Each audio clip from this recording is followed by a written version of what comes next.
Viewers all over the world, achọrọ m ka m gwa gị gbasara our new website, Eziokwu TV website and Eziokwu TV app.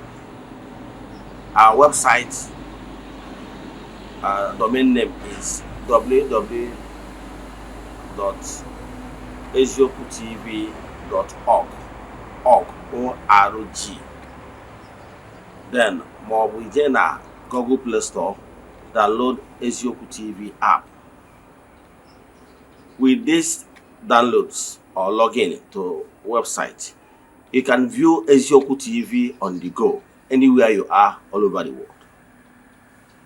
Now that website or app, again we can watch your Eziokwu TV live as it's showing on Eziokwu TV television.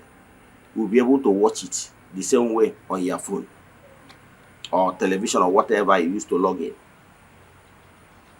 And if you have a website or app where you can watch our Nollywood movies there.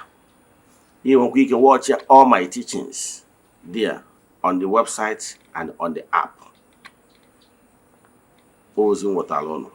Thank you.